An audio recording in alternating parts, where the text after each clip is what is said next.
Hello મિત્રો, હું વિરાગ સોલંકી મારી YouTube ચેનલ પર ફરીથી આપ સૌનું સ્વાગત કરું છું. મિત્રો, આપણે અત્યાર સુધીમાં સેકન્ડ ચેપ્ટર સુરેખ સહસંબંધમાં ત્રણ રીત પૈકીની બે રીત એટલે કે કાર્લ પિયર્સનની અને સ્પીયરમેનની ક્રમાંક સહસંબંધાંકની આ બંને રીતના દાખલાઓ ગણ્યા.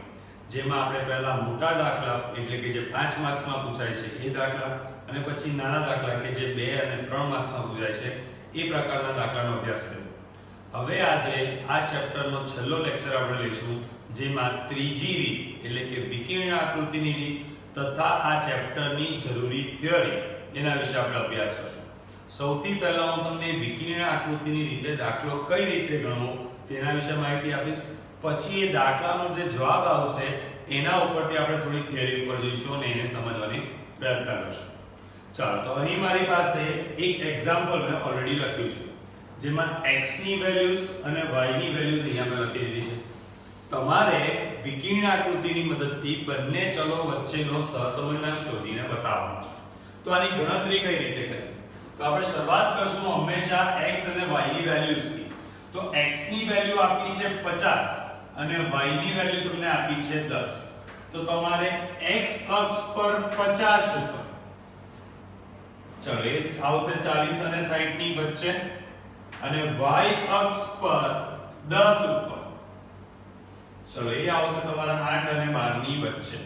આ બંને પોઈન્ટ જ્યાં ઇન્ટરસેક્ટ કરે એટલે કે જ્યાં છેદે તે જગ્યાએ આપણે ડોટ પાડશું. બરાબર, x ની વેલ્યુ 50, y ની વેલ્યુ 10. એનો અર્થ એ કે x ની લાઈન પર 50 અને y ની લાઈન પર 10, બંને બિંદુ જ્યાં છેદે ત્યાં એક આપણે બિંદુ એટલે કે ડોટ મૂકશું. એવી જ રીતે x ની વેલ્યુ 30 અને y ની વેલ્યુ 6. તો x ની વેલ્યુ 30 જે આવશે 20 અને 40 ની વચ્ચે, અને y ની વેલ્યુ 6 જે આવશે 4 અને 8 ની વચ્ચે. એ બંને જ્યાં છેદે ત્યાં આપણે એક ડોટ મૂકશું. એવી જ રીતે x ની વેલ્યુ 80, y ની વેલ્યુ 16. ચલો, તો x માં 80 અને y માં 16 કે અહીંયા આવશે. x માં 20 અને y માં 4, x માં 20 અને y માં 4, x માં 100 અને y માં 20, x માં 100 અને y માં 20. ચલો, આ રીતે આપણે બધા બિંદુઓ માર્ક કરી લીધા ગ્રાફ ઉપર. આ જે તમારી ટપકા પડ્યા ગયા, આ જે તમે ડોટ્સ મૂક્યા, આને કહેવાય તમારો સહસંબંધ. તો હવે આપણને એમ થાય કે સર અત્યાર સુધીની જેટલી પણ રીત કરી એ બધામાં કોઈ એક પર્ટિક્યુલર જવાબ આવતો હતો, કોઈ એક આંકડો મળતો હતો, જેમ કે r ની વેલ્યુ 0.3 હોય કે 0.5 હોય કે -0.75 હોય વગેરે વગેરે. એટલે કે r નો સહસંબંધાંકનો એક એક્ઝેક્ટ જવાબ મળતો હતો. પણ અહીંયા તો એવો કોઈ જવાબ નથી મળતો. આ તો તમે ગ્રાફ મૂકીને ડોટ પાડીને છોડી દીધું. તો આ જ વિકર્ણ આકૃતિની રીત છે. વિકર્ણ આકૃતિની રીત એ તમને સહસંબંધાંકનું ચોક્કસ માપ નથી આપતી, ફક્ત સહસંબંધનો પ્રકાર બતાવે છે કે બંને ચલો વચ્ચે કયા પ્રકારનો સહસંબંધાંક છે એના વિશે પ્રકાર બતાવે છે, પણ સહસંબંધાંક નથી આપતી, એટલે કે એનું ચોક્કસ માપ નથી આપતી. એટલે જ વિકર્ણ આકૃતિની રીત એ બહુ વિશ્વસનીય ગણાતી નથી. એટલે સ્ટાર્ટિંગમાં જ્યારે આપણે ચેપ્ટરની શરૂઆત કરી હતી ત્યારે જ મેં તમને કહ્યું હતું કે આ રીતનો ઉપયોગ આપણે ફક્ત થિયરી માટે કરવાનો છે, જેને આપણે ચેપ્ટરના એન્ડમાં ભણવાના છે, જે આપણે હમણાં કરી છે. બરાબર, ચલો આ રીતની કંઈક આકૃતિ બને છે. હવે આ આકૃતિનો અર્થ શું થાય, આના ઉપરથી સહસંબંધ વિશે શું આપણે તારવી શકીએ, એને સમજવા માટે હવે આપણે એક થિયરી ઉપર જઈશું કે જેમાં આપણે આ જે ટોપિક છે એને રિલેટેડ સમજવું કઈ રીતે એના વિશે માહિતી મેળવશું. ચાલો તો મિત્રો, આપણે અહીં આગળના જે દાખલામાં જો વિકર્ણ આકૃતિની રીતમાં તેમાં કંઈક આ પ્રકારની આપણી વિકર્ણ આકૃતિ બની હતી. હવે વિકર્ણ આકૃતિનો જે જવાબ આવ્યો એટલે કે જે આકૃતિ આપણી બની છે એને થોડું સમજવાની ટ્રાય કરીએ. જ્યારે આપણે શરૂઆત કરી હતી ચેપ્ટરમાં ત્યારે મેં તમને બે પ્રકાર વિશે કહ્યું હતું, જે સહસંબંધના બે પ્રકાર હતા, જેમાં હતો ધન સહસંબંધ અને ઋણ સહસંબંધ. ધન સહસંબંધ કોને કહેતા? તો જ્યારે બંને ચલો એટલે કે x અને y ચલ બંને ચલોમાં થતા ફેરફાર સમાન દિશામાં હોય તો એને ધન સહસંબંધ. હવે સમાન દિશા એટલે કઈ દિશા? સમાન દિશાનો અર્થ એમ થાય કે જો x ની કિંમત વધે અને y ની કિંમત પણ વધે, એટલે કે બંનેની કિંમતમાં વધારો થાય તો એ સમાન દિશામાં ફેરફાર કહેવાય. x ની કિંમત ઘટે તો એની સાથે y ની કિંમત પણ ઘટે. આનો અર્થ એ થયો કે બંનેનો સમાન દિશામાં ફેરફાર થયો. તો જ્યારે બંને ચલોના ફેરફાર સમાન દિશામાં થતા હોય તો એને ધન સહસંબંધ કહેવાય. બરાબર. પરંતુ જો એ ફેરફાર વિરુદ્ધ દિશામાં હોય, x ની કિંમત વધે અને y ની કિંમત ઘટે તો એને ઋણ સહસંબંધ તરીકે આપણે ઓળખતા. બરાબર. અથવા તો x ની કિંમત ઘટે અને તેની સાથે y ની કિંમત વધે તો એને ઋણ સહસંબંધ તરીકે ઓળખતા. એટલે કે ધન અને ઋણ માટે આપણે એટલું સમજાતા કે જો સમાન દિશામાં ફેરફાર થાય તો ધન સહસંબંધ અને જો વિરુદ્ધ દિશામાં ફેરફાર થાય તો ઋણ સહસંબંધ. બરાબર. પરંતુ હજુ પણ એને ડિટેલમાં ભણીએ તો એક્ચ્યુઅલી સહસંબંધના 4 પ્રકાર પડે. એ કયા 4 પ્રકાર? તો આપણે શરૂઆત કરીએ. પહેલું આવશે સંપૂર્ણ ધન સહસંબંધ. ચાલો, એમાં નામમાં ખબર પડી જાય ધન સહસંબંધ. ધન સહસંબંધનો અર્થ એમ થશે કે x ની કિંમત વધશે તો y ની કિંમત પણ વધશે, x ની કિંમત ઘટશે તો y ની કિંમત પણ ઘટશે. આને આપણે કહીશું ધન સહસંબંધ. પરંતુ સંપૂર્ણ ધન સહસંબંધ એટલે શું? આ સંપૂર્ણ અર્થ શું થાય? તો જ્યારે જો વિકર્ણ આકૃતિમાં બધા જ બિંદુઓ એક જ સુરેખા ઉપર હોય, જો વિકર્ણ આકૃતિમાં બધા જ બિંદુઓ એક જ સુરેખા ઉપર એટલે કે એક જ સીધી લાઈન ઉપર આવ્યા હોય અને તે સુરેખા ડાબીથી જમણી બાજુ ઉપરની તરફ જતી હોય, એટલે કે બધા જ બિંદુઓ એક જ સ્ટ્રેટ લાઈન પર આવેલા હોવા જોઈએ અને તે બધા જ બિંદુઓની જે સુરેખા બને એ ડાબીથી જમણી બાજુ ઉપરની તરફ જતી હોય તો એવા બે ચલો વચ્ચેનો સહસંબંધ એ સંપૂર્ણ ધન સહસંબંધ કહેવાય.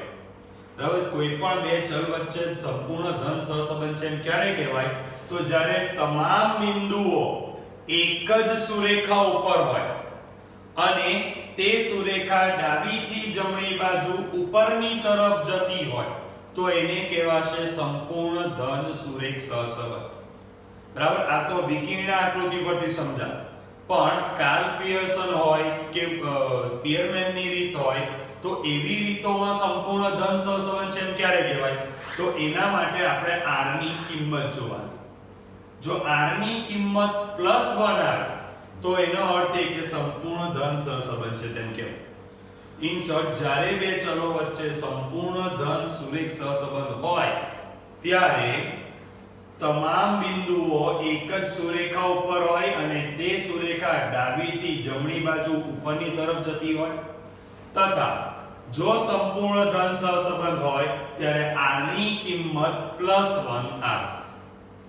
બરાબર. એટલે જ્યારે બે ચલ વચ્ચે સહસંબંધ હશે ત્યારે સંપૂર્ણ ધન સહસંબંધ હશે ત્યારે r ની કિંમત +1 આવશે.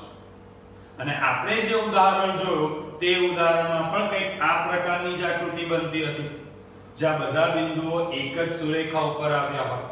તેથી તે ઉદાહરણમાં પણ જે જવાબ મળે તેમાં આપણે એમ લખી શકીએ કે આપેલ બે ચલો પૈકી સંપૂર્ણ ધન સુરેખ સહસંબંધ છે તેમ કહેવાશે. બરાબર. હવે બીજા પ્રકાર ઉપર જોઈએ. માની લઈએ કે સુરેખા ઉપરની તરફ નહીં પણ નીચેની તરફ જતી હોય. આપણે આકૃતિ દોરીએ અને વિકર્ણ આકૃતિ દોરીએ અને એના ઉપરથી જે તમને આકૃતિ મળે તેમાં બધા બિંદુઓ એક જ સુરેખા ઉપર હોય પરંતુ એ સુરેખા નીચેની તરફ જતી હોય તો એને કહેવાશે સંપૂર્ણ ઋણ સહસંબંધ. તો એને શું કહેવાશે? સંપૂર્ણ ઋણ સહસંબંધ. ઉપરની તરફ જતી હોય તો સંપૂર્ણ ધન સહસંબંધ, નીચેની તરફ જતી હોય તો સંપૂર્ણ ઋણ સહસંબંધ. શું આવેની વ્યાખ્યામાં જોઈએ તો જો વિકર્ણ આકૃતિમાં બધા જ બિંદુઓ એક જ સુરેખા ઉપર હોય, અહીં પણ જોઈ લો વિકર્ણ આકૃતિમાં બધા જ બિંદુઓ એક જ સુરેખા ઉપર એક જ સીધી લાઈન ઉપર હોય અને તે સુરેખા ડાબીથી જમણી બાજુ નીચેની તરફ જતી હોય.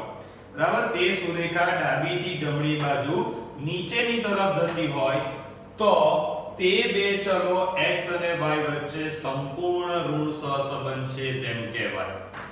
બરાબર. સંપૂર્ણ ધન ક્યારે કહેવાય? જ્યારે રેખા ઉપરની તરફ જતી હોય, અને સંપૂર્ણ ઋણ ક્યારે કહેવાય? જ્યારે રેખા નીચેની તરફ જતી હોય. જો બે ચલો વચ્ચે સંપૂર્ણ ઋણ સહસંબંધ હોય તો r ની કિંમત -1 આવે. જેમ અહીંયા સંપૂર્ણ ધન હોય તો r ની કિંમત +1 આવે, તેવી રીતે સંપૂર્ણ ઋણ હોય તો r ની કિંમત -1 જ આવે. એટલે કે જો કોઈ પણ દાખલામાં r ની કિંમત -1 આવી તો એનો અર્થ એ થયો કે એ બે ચલો વચ્ચે સંપૂર્ણ ઋણ સહસંબંધ છે. બરાબર. ચલો એવી રીતે માની લઈએ કે વિકર્ણ આકૃતિ આપણે ડ્રો કરી, એમાં કંઈક આ રીતે આકૃતિ બની, જેમાં કે જો વિકર્ણ આકૃતિમાં બધા જ બિંદુઓ એક જ સુરેખા ઉપર ન હોય, બરાબર, અહીં બધા જ બિંદુઓ એક જ સુરેખા ઉપર છે. આ ટોપિકમાં પણ જોયું તો અહીં બધા જ બિંદુઓ એક જ સુરેખા ઉપર છે, પરંતુ માની લઈએ કે એક સીધી લાઈનમાં બધા બિંદુઓ ન હોય, એટલે કે એક સુરેખાથી થોડી આસપાસ ન હોય, કે બધા જ બિંદુઓ એક જ સુરેખા ઉપર ન હોય પરંતુ કોઈ એક સુરેખાની આસપાસ હોય અને તે સુરેખા ડાબીથી જમણી તરફ ઉપરની દિશામાં જતી હોય તો તે બે ચલો x અને y વચ્ચે આંશિક ધન સહસંબંધ છે તેમ કહેવાય.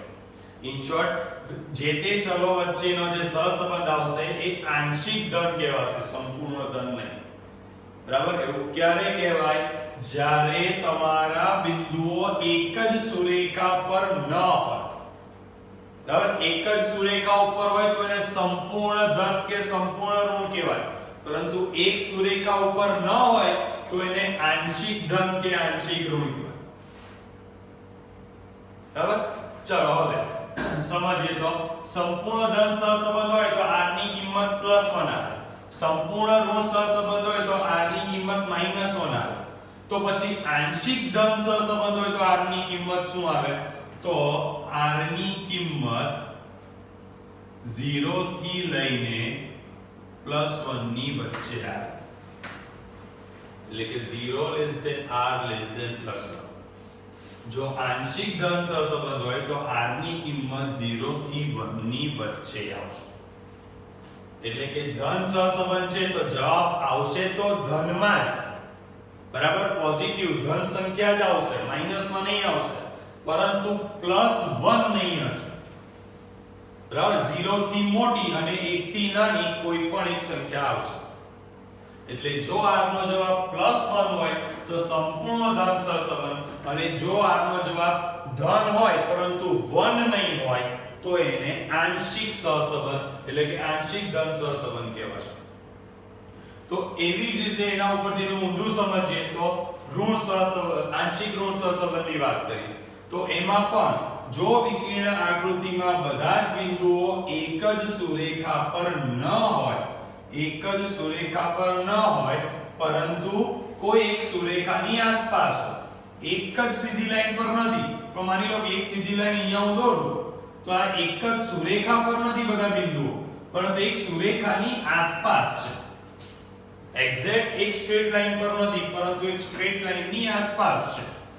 તો આસપાસ હોય અને તે સુરેખા ડાબીથી જમણી તરફ નીચેની દિશામાં જતી હોય, બરાબર, ડાબીથી જમણી બાજુ નીચેની તરફ જતી હોય તો તે બે ચલો x અને y વચ્ચે આંશિક ઋણ સહસંબંધ છે તેમ કહેવાય. અને જ્યારે આંશિક ઋણ સહસંબંધ હોય ત્યારે r ની કિંમત -1 થી લઈને 0 ની વચ્ચે આવે, એટલે કે માઈનસમાં આવે. r ની કિંમત માઈનસમાં પણ -1 નહીં આવે. બરાબર. જેમ કે સંપૂર્ણ ઋણ હોય તો r ની કિંમત -1 આવે, પણ આંશિક ઋણ હોય તો -1 નહીં આવે. માઈનસમાં આવે તો -1 નહીં આવે. તો માની લઈએ કે r નો જવાબ 0 આવે છે. તેનો અર્થ શું થાય? r નો જવાબ 0 આવે એનો અર્થ એવો થાય કે બંને ચલો વચ્ચે સહસંબંધ જ નથી, એટલે કે સહસંબંધનો અભાવ છે. અને જ્યારે સહસંબંધનો અભાવ હોય ત્યારે વિકર્ણ આકૃતિ કંઈક આ રીતે બનતી હોય. જ્યાં બધા બિંદુઓ ગમે તેમ કોઈ પણ એક સુરેખાની આસપાસ પણ નહીં હોય અને સુરેખા ઉપર પણ નહીં હોય, ગમે તેવી રીતે પથરાયા હોય. તો આવી રીતે જો આકૃતિ બનતી હોય તો તેને એમ કહીશું આપણે કે સહસંબંધનો અભાવ હોય. બરાબર. હવે એક વસ્તુ બીજી અહીં સમજી લઈએ કે ધન સહસંબંધ એટલે શું, એટલે કે સંપૂર્ણ ધન સહસંબંધ એટલે શું. તો એમાં x ની કિંમત વધે તો y ની કિંમત પણ વધે. કેમ એવું થાય? કારણ કે બંને વચ્ચે ધન સહસંબંધ છે. ધન સહસંબંધનો અર્થ એમ થાય કે બંને ચલોમાં સમાન દિશામાં ફેરફાર થાય. એટલે કે x ની કિંમત વધે તો y ની કિંમત પણ વધે. પરંતુ સંપૂર્ણ ધન સહસંબંધની ખાસ વાત એ છે કે જો x ની કિંમત માની લઈએ 5% વધે તો y ની કિંમત પણ 5% જ વધે. એટલે કે સંપૂર્ણ ધન સહસંબંધમાં બંને ચલોમાં થતા ફેરફારની દિશા પણ સમાન હોય અને બંને ચલોમાં થતા ફેરફારનું પ્રમાણ પણ સમાન. એટલે કે સમાન દિશામાં અને સમાન પ્રમાણમાં ફેરફાર થાય. એટલે કે x ની કિંમત 5% વધે તો y ની કિંમત પણ 5% વધે. x ની કિંમત માની લઈએ 15% ઘટે તો y ની કિંમત પણ 15% ઘટે. સમાન દિશામાં ફેરફાર થાય અને સમાન પ્રમાણમાં ફેરફાર થાય તો એને સંપૂર્ણ ધન સહસંબંધ કહેવાય. એટલે જ્યારે બે ચલ વચ્ચે સંપૂર્ણ ધન સહસંબંધ હોય એનો અર્થ એમ થશે કે જેટલો વધારો x માં કરશું એટલા જ પ્રમાણમાં વધારો y માં પણ થશે. જેટલો ઘટાડો x માં કરશું એટલા જ પ્રમાણમાં ઘટાડો y માં પણ થશે. એનું ઓપોઝિટ કરીએ તો સંપૂર્ણ ઋણ સહસંબંધ. ઋણ સહસંબંધ છે એનો અર્થ એમ થાય કે x ની કિંમત વધે તો y ની કિંમત ઘટે. કારણ કે ઋણ સહસંબંધનો અર્થ એમ થાય કે વિરુદ્ધ દિશામાં ફેરફાર થાય. બરાબર. એમાં સંપૂર્ણ ઋણ એટલે જેટલો વધારો x માં થાય એટલો ઘટાડો y માં થાય. પરિવર્તનની દિશા અલગ હોય પરંતુ પ્રમાણ સેમ હોય. સેમ પ્રમાણમાં ફેરફાર થાય. જો સેમ પ્રમાણમાં ફેરફાર થાય તો જ એને સંપૂર્ણ સહસંબંધમાં ગણી શકાય. બરાબર. ધન અને ઋણ ફક્ત દિશા બતાવે. ધન અને ઋણ સહસંબંધ ફક્ત દિશા બતાવે પણ સંપૂર્ણ ધન અને સંપૂર્ણ ઋણ એ સાથે પરિવર્તનનું પ્રમાણ પણ બતાવે. બરાબર. એ જ રીતે અહીં વાત કરીએ તો આંશિક ધન. આંશિક ધનનો અર્થ એમ થાય કે x ની કિંમત વધે તો y ની કિંમત પણ વધે. કેમ બંનેમાં વધારો થાય? બીકોઝ ધન સહસંબંધ છે. ધન સહસંબંધ હોય એટલે બંનેમાં સમાન દિશામાં ફેરફાર થાય. પરંતુ દિશા સમાન હોય પ્રમાણ સમાન નહીં હોય. x ની કિંમત 5% વધે તો y ની કિંમત કદાચ 2% જ વધે. x ની કિંમત 5% વધે તો કદાચ y ની કિંમત 12% વધે. એટલે કે દિશા સમાન છે પણ પરિવર્તનનું પ્રમાણ સમાન નથી. x ની કિંમતમાં 5% નો વધારો થાય છે તો એની સાથે y ની કિંમતમાં 12% નો વધારો થાય. એટલે સહસંબંધ તો છે પણ કેવો સહસંબંધ છે? આંશિક ધન સહસંબંધ. બરાબર. તો આંશિક ઋણ સહસંબંધ એટલે શું? તો x ની કિંમત વધે અને y ની કિંમત ઘટે તો એને કહેવાય ઋણ સહસંબંધ. પરંતુ આંશિક ઋણ સહસંબંધ એટલે શું? તો આંશિક ઋણનો અર્થ એમ થાય કે x ની કિંમત ધારી લઈએ 5% વધે છે તો y ની કિંમત કદાચ 2% જ ઘટે. એટલે પરિવર્તન આવે, કિંમતમાં ફેરફાર થાય પરંતુ વિરુદ્ધ દિશામાં થાય અને સાથે સાથે બંનેનું પ્રમાણ પણ અલગ અલગ. એકમાં 5% વધે છે તો બીજી બાજુ કદાચ 2% જ વધે. એકમાં કદાચ 5% વધે તો બીજી બાજુ કદાચ 12% જ વધે કે 12% જ ઘટે. બરાબર. એટલે ફેરફાર વિરુદ્ધ દિશામાં અને અલગ અલગ પ્રમાણમાં હોય. ચલો આમ આપણે આ જે ટોપિક જોયો છે આમાંથી મોસ્ટલી 1 કે 2 માર્ક્સ નો તમને થિયરીમાં પૂછાય છે અને એના ઉપરથી તમારે થિયરીમાં નોટ બી કરવાની આવશે. એટલે જેટલું પણ છે આ ફરીથી રિફર કરી જજો, ફરીથી એને બુકમાં તમારી બુકમાં નોટ ડાઉન કરી દેજો. હવે આપણે નેક્સ્ટ થિયરી પર જઈએ જેને આપણે કહીશું સુરેખ સહસંબંધની લાક્ષણિકતા. ચલો તો હવે આપણે જોઈશું સહસંબંધાંકની લાક્ષણિકતાઓ. એમાં પ્રથમ પોઈન્ટ છે સહસંબંધાંક r ની કિંમત -1 થી +1 ની વચ્ચે હોય છે. તમે અત્યાર સુધીમાં જેટલા પણ સમ કર્યા છે બધા જ સમના આન્સરમાં r ની કિંમત -1 થી +1 ની વચ્ચે જ આવી હશે. એનો અર્થ એ કે સહસંબંધાંકની કિંમત -1 થી +1 ની વચ્ચે છે. બરાબર. એને તમે સંકેતમાં લખવું હોય તો કંઈક આ રીતે લખી શકાય કે -1 ≤ r ≤ +1. બરાબર. બીજો પોઈન્ટ છે સહસંબંધાંકની કિંમત, સહસંબંધાંક એ એકમ રહિત માપ છે. એકમ રહિત માપ એટલે શું? તો આપણે કોઈ પણ વસ્તુની માપણી કરીએ તો એની પાછળ એનો એકમ લાગે.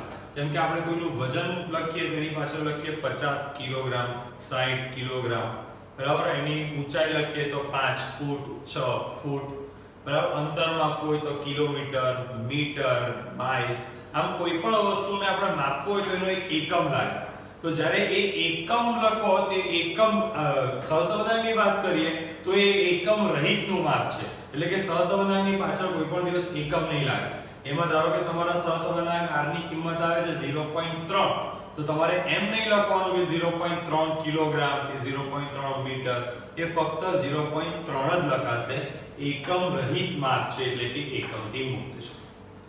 ત્રીજો પોઈન્ટ છે કે x અને y વચ્ચેનો સહસંબંધાંક rxy તથા y અને x વચ્ચેનો સહસંબંધાંક ryx ની કિંમત સમાન હોય છે.